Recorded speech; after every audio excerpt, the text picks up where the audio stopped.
A mother planned a special holiday dinner for her little girl, never expecting a stranger at the next table to completely rewrite their evening. Quick pause before we dive in. Drop a comment letting us know where you are watching from today. It is always amazing to see our community connecting from all corners of the globe. It was a typical December 18th afternoon. Autumn Reynolds was securing her 5-year-old Ruby into the backseat after school when a single question from the little girl brought her world to a screeching halt. "Mommy, what does a daddy feel like? I mean, when they give you hugs, do they feel different from yours?" Autumn's fingers locked onto the buckle. She had to squeeze her eyes shut just to breathe, the realization hitting her that Ruby had zero recollection of Daniel. She was barely a year old when he passed, so her entire concept of a father was built on bedtime tales and framed photos in the hallway. Unaware of the devastation she was causing, Ruby rattled on with that brutal honesty only a 5-year-old possesses. Emma says her dad takes her out for pancakes on their special dates. And Sophie's dad came to school for donut day. Why don't I have a daddy to take me on dates? The tears blurred Autumn's vision so badly she had to pull the car over just 2 streets away from home. Seeing her mother cry, Ruby's face fell. "I'm sorry, Mommy.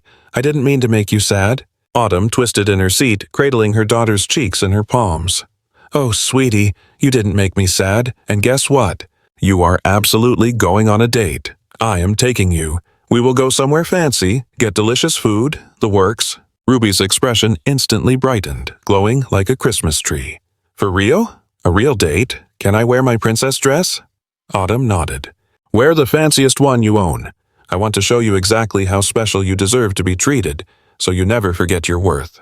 Later that evening, Ruby's dedication to the event was so earnest it actually hurt to witness. She rehearsed sitting with perfect posture and asked if lipstick was required, convinced that is what movie princesses wore on their dates. Autumn had to excuse herself twice to weep in the bathroom, overwhelmed that her little girl was prepping for a mock date just to understand a father she would never know. Meanwhile, on the other side of the city, Lucas Grant was collecting his 5-year-old son, Henry, from that very same kindergarten. Mrs. Palmer, the teacher, stopped him at the door, her expression full of concern. "Henry drew a family portrait today. It was just the 2 of you. When I asked where his mom was, he told me he doesn't have one and doesn't know what moms do. I just thought you should be aware." The words hit Lucas like a physical blow to the gut. It was the harsh truth. Henry was only 1 when the car accident took Sarah and their unborn daughter. The boy had grown up without a single memory of the woman who loved him before he could even speak. Once they were in the truck, Henry spoke up in a tiny, fragile voice that tore Lucas apart. "Dad, Tommy's mom brought cookies today. She smelled really good, like flowers. Do all moms smell like that? What did my mommy smell like?" Lucas had to swerve into a parking lot as his hands began to tremble uncontrollably. "Your mom loved lavender, bud. She smelled just like flowers, too. And she would have been the first one in line to bring you cookies at school."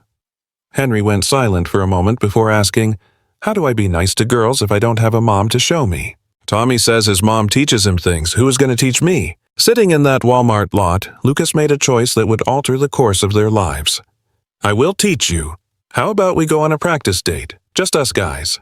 I will show you how to be a proper gentleman, how to treat others with kindness and respect." Behind his little glasses, Henry's eyes widened. "Like a real date? With the fancy napkins?" Lucas managed to chuckle despite the lump in his throat. "You bet, pal. The fanciest napkins in Asheville. We will make your mom proud." When December 22nd arrived, both households were in a flurry of preparation, completely unaware their paths were about to cross. Ruby stood statue still as Autumn curled her hair. She was dressed in pink tulle, slightly too tight, but she had refused to wear anything else. She wore white tights featuring a small snag from recess paired with her shiny patent leather shoes. Her fingers kept drifting to the silver moonstone pendant she wore every single day. "Mommy, is it okay if I wear my magic necklace for the date?" Autumn bit her lip. Ruby always called it magic. The child had no idea her father had gifted it to her just 2 weeks before his death, back when she was too young to remember anything. "It is perfect for dates, sweetheart." "You look absolutely stunning." Ruby turned to the mirror to rehearse. "Thank you for this lovely dinner," she said, putting on her best princess voice. Autumn offered some coaching. "Remember, anyone who takes you out should be kind. They should listen to your words and make you feel important." Ruby nodded solemnly. "Kind. Listen. Special. Got it, Mommy." She had no clue she was memorizing standards set by a parent she would never recall holding her. At the same time, Lucas was assisting Henry. The boy had applied enough gel to turn his hair into a helmet, and he was sporting a button-up shirt with one of Lucas's ties dangling past his knees. In his pocket was a checklist scrawled in crayon that read, 1. Open doors. Rule number 2. Always say, please. And rule number 3. Absolutely no burping. Lucas snapped a quick photo, thinking about how Sarah would have cracked up at this whole scene. Listen, pal, being a gentleman isn't complicated, it's just about kindness. You treat everyone you meet like they're important. Henry gazed up with those big eyes. Do you think Mom is watching from heaven? Is she proud of me?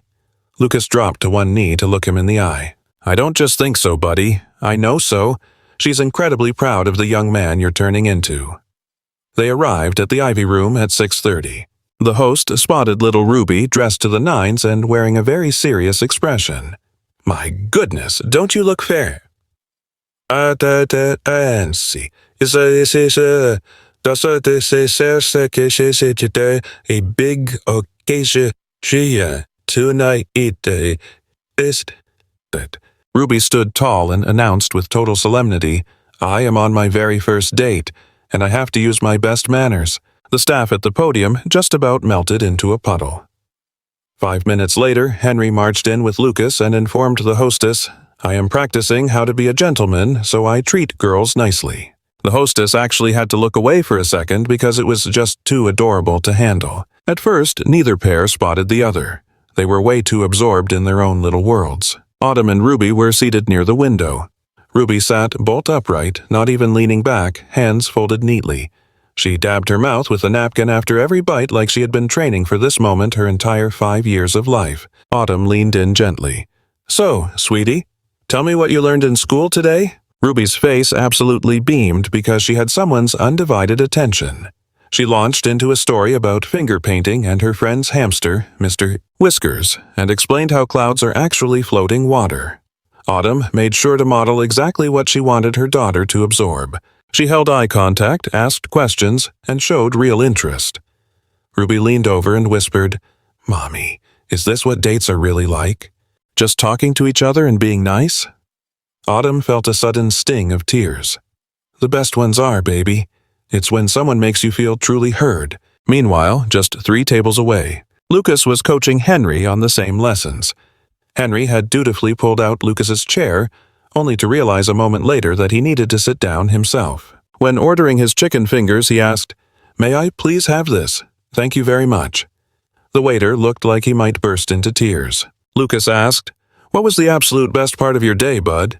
Henry looked genuinely surprised that anyone cared to ask.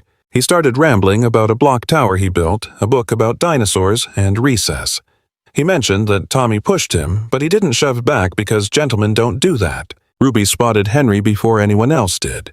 He was the only other child in the room wearing formal clothes. She tugged on Autumn's sleeve and pointed, completely unsubtly as 5-year-olds do. Mama, look, that little boy is on a date with his grown-up too. Henry caught her pointing and gave a massive, enthusiastic wave. Ruby waved back with even more energy. Autumn and Lucas locked eyes for the first time, sharing a knowing smile that said, Oh, thank goodness, another parent doing the exact same thing. It was a sweet moment. About 20 minutes later, the restaurant manager approached their tables. Excuse me, we actually just had a cancellation in our private family room. Would you 2 families be interested in sharing it? It has a play corner, and it's a bit quieter for the children. Before the adults could speak, Ruby and Henry shouted, Yes, please, in perfect unison. There was no way to say no to those hopeful faces. They were relocated to a larger table in a room tucked away with a nook full of toys and books. The kids became instant best friends in that specific way that only 5-year-olds can manage. Zero awkwardness. Just, I like your dress, it's sparkly, and I like your tie, it's really long. A second later, they were giggling together. Autumn introduced herself first. Hi, I'm Autumn, and this is Ruby. Lucas shook her hand warmly. Lucas, and this is Henry. Then Ruby made an announcement with absolutely no filter. My mama is teaching me about dates because I don't have a daddy. Henry chimed in immediately, acting like this was totally standard conversation. And my dad is teaching me gentleman stuff because I don't have a mama. Both adults froze cold. They locked eyes over their children's heads, seeing their own grief and determination reflected in the other person. Ruby's friends all go on daddy-daughter dates, Autumn said softly. I just wanted her to understand what it feels like to be valued. Lucas nodded understandingly. Henry doesn't have a mom to show him how to treat women right, so I'm doing my best to teach him by example.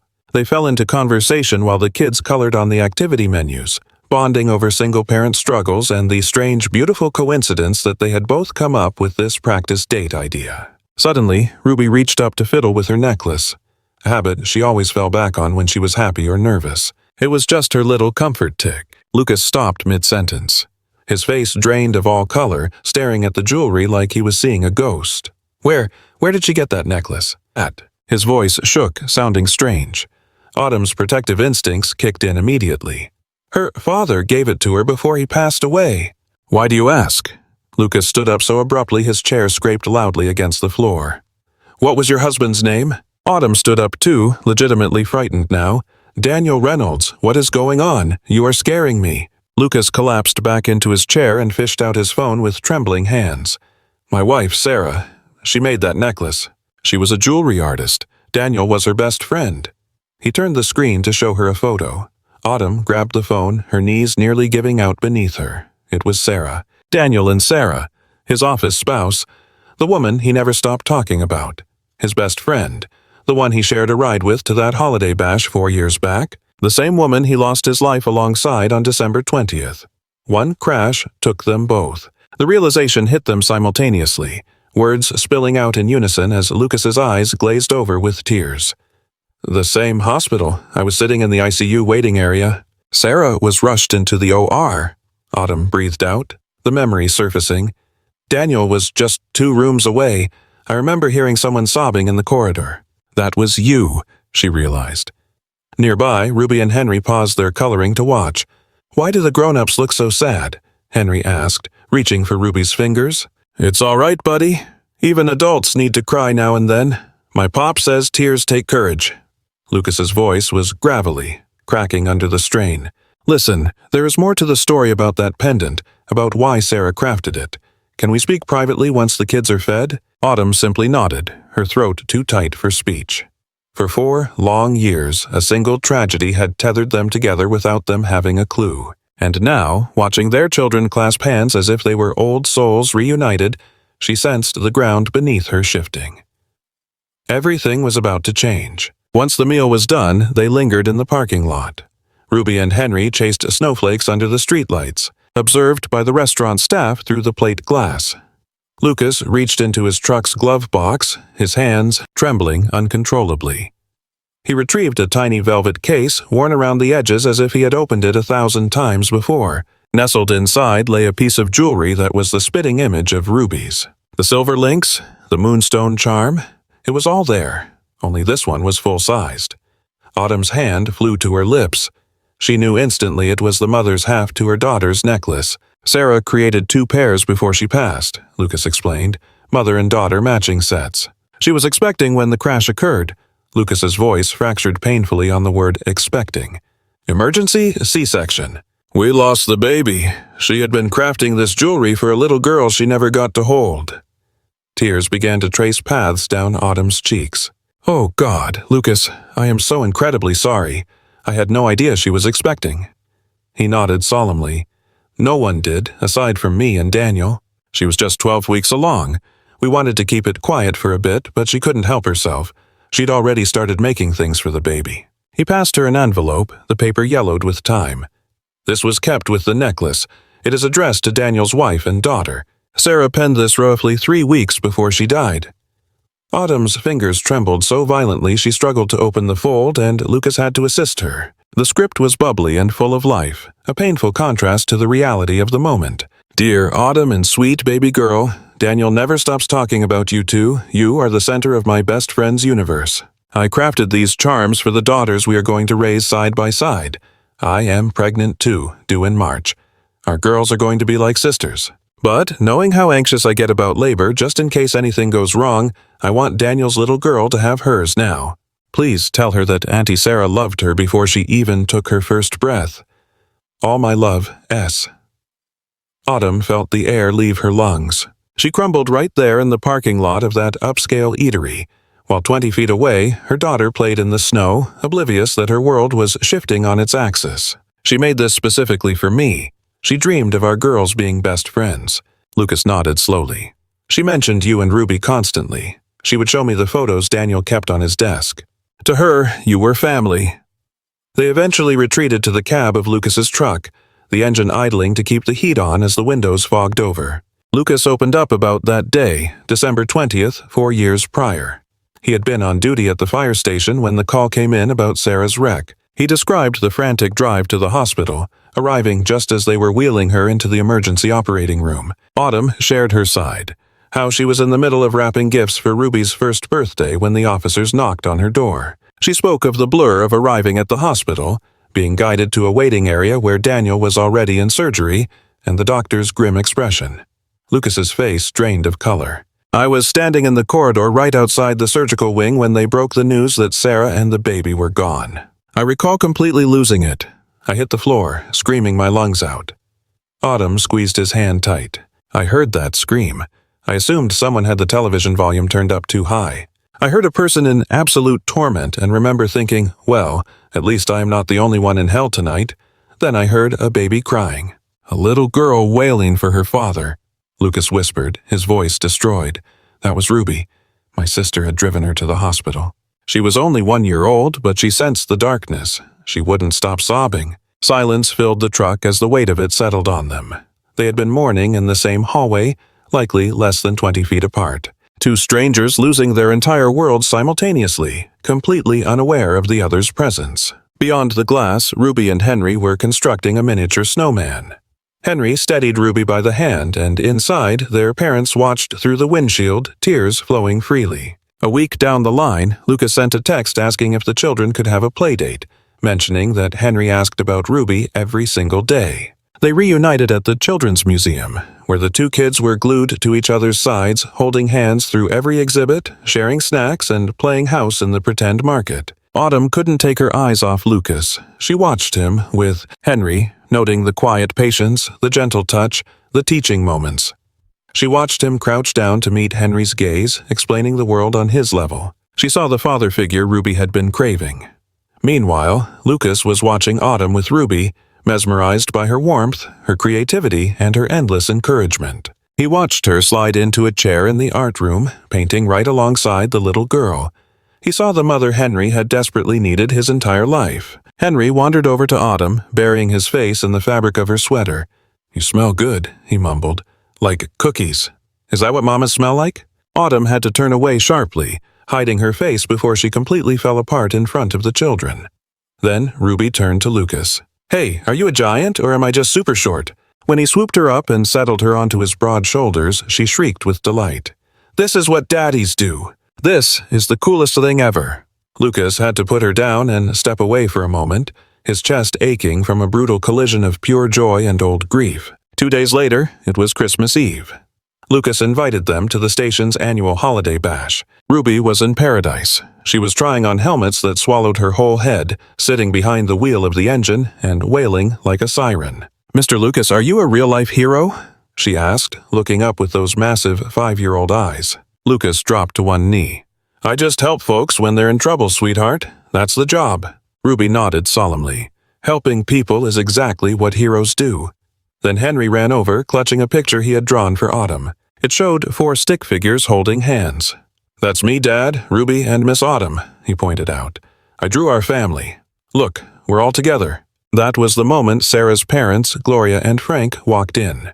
They immediately locked eyes on Lucas standing with Autumn. Then they saw Ruby. They recognized the necklace instantly. It was their daughter's. Gloria's expression turned to ice. "Lucas, who is this woman?" Gloria's voice sliced through the festive noise. "And why is that child wearing Sarah's pendant?" Lucas stood up slowly, shielding the group. "Gloria, Frank, this is Autumn Reynolds," he said firmly. Her husband, Daniel, was Sarah's best friend at the station. They died.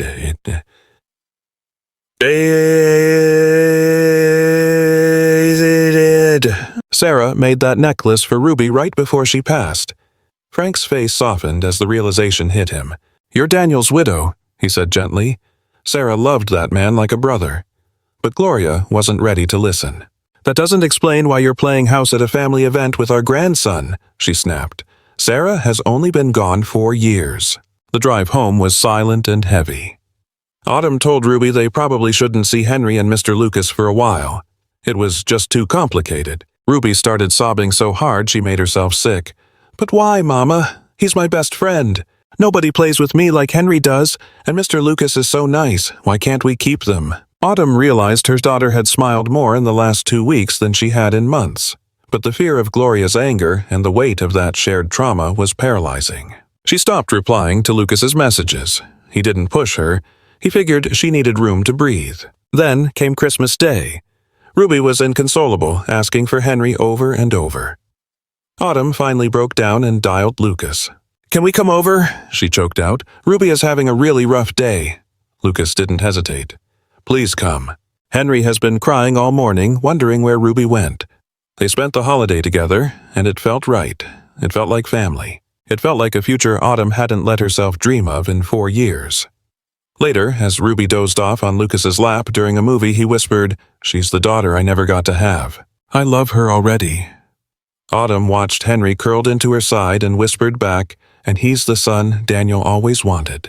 5 days later, on December 30th, they found themselves at the cemetery for the anniversary. Both families were visiting graves in the same spot they had visited separately for 4 long years. Ruby laid flowers on Sarah's stone. "Hi, Auntie Sarah. Thanks for my magic necklace. Mama says you love me, even though we never met." Henry placed his bouquet on Daniel's grave. "Hi, Mr. Daniel. Thanks for being my mom's friend. My dad says you were a really good guy." The adults met in the quiet space between the headstones. "I talked to Gloria," Lucas said softly. "I showed her the letter Sarah wrote about the necklaces. She cried for an hour. She knows she was wrong. She said Sarah would want us to be happy." Autumn took his hand, standing there between the 2 people who had inadvertently brought them together. "I'm terrified, Lucas. What if we lose each other too? What if tragedy strikes again?" Lucas pulled her in close. "But what if nothing bad happens? What if we get the forever they didn't? What if we honor them by actually living our lives?" They kissed for the first time right there, with Ruby and Henry watching. Gentle, careful, and heavy, with 4 years of grief finally turning into hope. "Are you guys boyfriend and girlfriend now?" both kids chirped in unison. Lucas and Autumn laughed. "Yeah," Lucas smiled. "Is that okay with you two?" Ruby and Henry screamed, "Yes!" It was so loud that mourners 3 rows over jumped in surprise. Then Henry asked the only question that really mattered. "Does this mean Ruby is my sister now?" Autumn smiled. "Not yet, buddy, but maybe someday soon." 6 months flew by.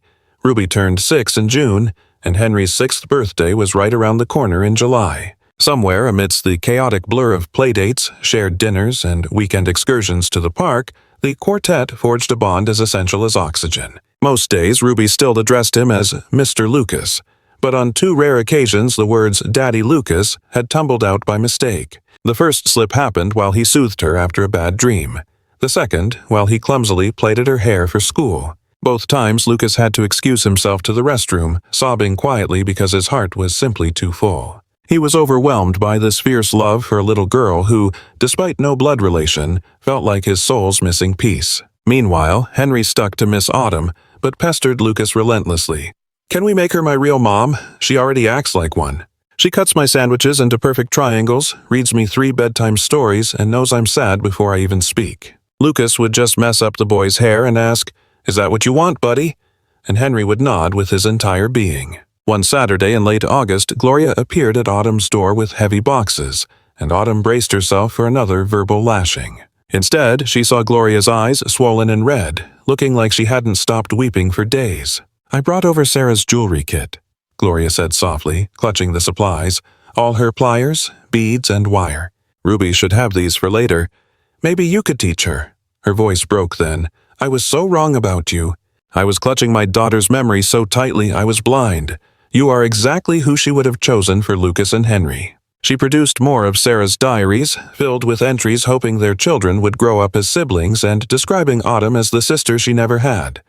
Gloria broke down completely then. "You're honoring my daughter's legacy, and I am so sorry I ever made you feel like an outsider." They wept together on that second-hand sofa until Gloria whispered, Sarah's last words to me were to tell Lucas to find the people who need him. I think she meant you and Ruby. I think she knew somehow. 2 weeks later, Lucas booked the Ivy Room, telling Autumn to dress to the nines because he was taking the whole crew somewhere meaningful. Walking into that private dining space where they'd first met 9 months prior, realization hit Autumn, and her hands began to tremble. Dinner finished, Lucas dropped to one knee, prompting a gasp from Ruby so loud the waiter rushed over, fearing a medical emergency. "Mama, Mr. Lucas is doing the knee thing from the princess movies." Henry's grin threatened to split his face while Lucas tried to steady his breathing. 9 months ago, I brought Henry here to teach him kindness, and you brought Ruby to show her love, Lucas began. We found each other through our grief and hope. His voice cracked but held firm as he turned to the little girl. Ruby Grace, I have a huge question. Can I be your dad? I swear, I'll read to you every night, chase away the nightmares, and love you until the end of time. Ruby didn't wait, tackling him with a scream of, "Yes! I always wanted a daddy, and I wanted it to be you." Lucas caught her close, then shifted his gaze to the boy. "Buddy, can Miss Autumn be your mom? Your real official mom?" Henry nodded furiously. "She's already my mom in my heart. I just want it on paper." By now, Autumn was a mess. Mascara running down her cheeks, completely unconcerned with her appearance. Lucas looked up at her, still kneeling with 2 kids clinging to him. "Will you marry us? All 3 of us? Will you make us a family?" Autumn collapsed to her knees on the restaurant floor beside them. "Yes, yes to everything. Yes, forever. I love you, and I love Henry, and I want this more than anything." The ring fit perfectly. The kids jumped around screaming, and the staff captured photos through their own tears. The following months were a blur of adoption lawyers, name changes to Reynolds Grant, and moving the combined clan into a new 4-bedroom home. It truly felt like a blank slate for them all. Despite the extra space, Ruby and Henry demanded to share a room, claiming 6 years apart was enough and they refused to be separated again. Autumn often found them curled up in Henry's bed, fast asleep. Their hands remained clasped, as if letting go might make the other vanish. On December 17th, they wed at the firehouse, surrounded by the crew, Sarah's parents, Daniel's family, and everyone who witnessed their healing. Ruby dazzled in a white dress while Henry sported a miniature tuxedo identical to Lucas's. They walked the aisle as a quartet, hand in hand, proving this wasn't just a marriage, but the birth of a family. At the altar, the children recited vows they had practiced for weeks. "I promise to share my mom with Henry and be the best big sister," Ruby announced carefully. Henry followed. "I promise to share my dad with Ruby and protect her always." The room dissolved into tears, while Gloria and Frank sat front and center, clutching framed portraits of Sarah and Daniel. The altar was glowing, the couple was beaming, and everything was perfect.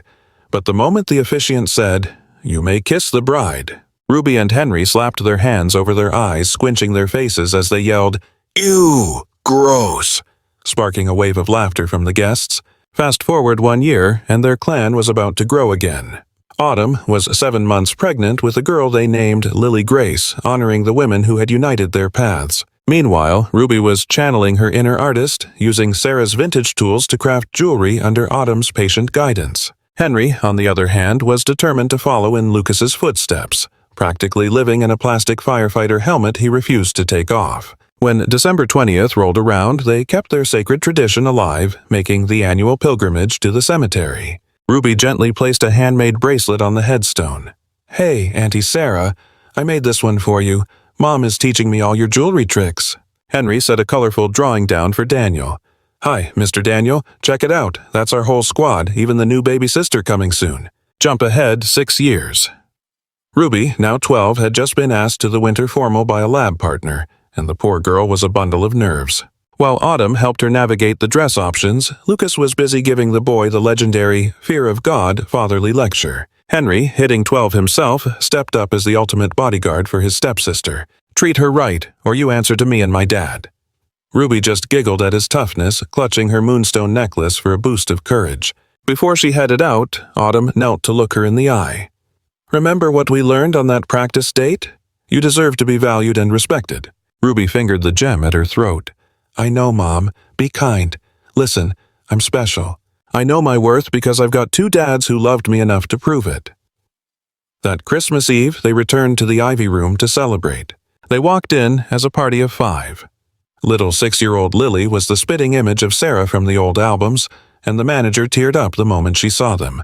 The practice date family, you folks really started a movement, teaching kids what real love actually looks like. Ruby and Henry ended up holding court, telling the younger kids at nearby tables the saga of how their parents met, learning kindness and stumbling into love. The little ones sat spellbound, listening to every word like it was the greatest fairy tale ever told. Later that night, with the house finally quiet and the kids asleep, Lucas and Autumn stood before their gallery wall. Snapshots of Sarah and Daniel laughing at office parties sat right beside wedding portraits, adoption certificates, and every milestone since. Autumn touched the matching necklace, the one Sarah had crafted for her. 2 pieces of jewelry, 4 years of heartache, and 2 broken homes that found a way to heal.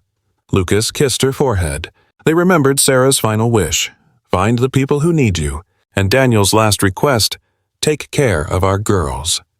It really felt like they had orchestrated the whole thing from the other side. Ruby wandered in wearing her pajamas, clutching photos of her first parents.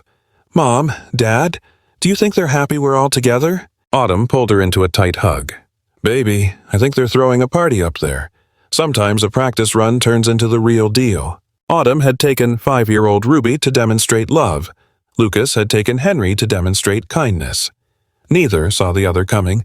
They had no idea their late spouses had bridged the gap years prior, connecting them through friendship, necklaces, and a destiny that outlasted death itself. If you've ever laid awake worrying your children won't recognize healthy love when they see it, if you've suffered a loss so deep you thought you'd never be whole again, or if you believe in fated connections, let this be your reminder that the ones we lose are often the very ones guiding us to exactly where we belong. Smash that subscribe button if this story reminded you to honor the past while embracing the present, and that sometimes the best love stories are the ones you never see coming. Thank you so much for watching and sharing this moment with us. Keep believing that second chances are always possible.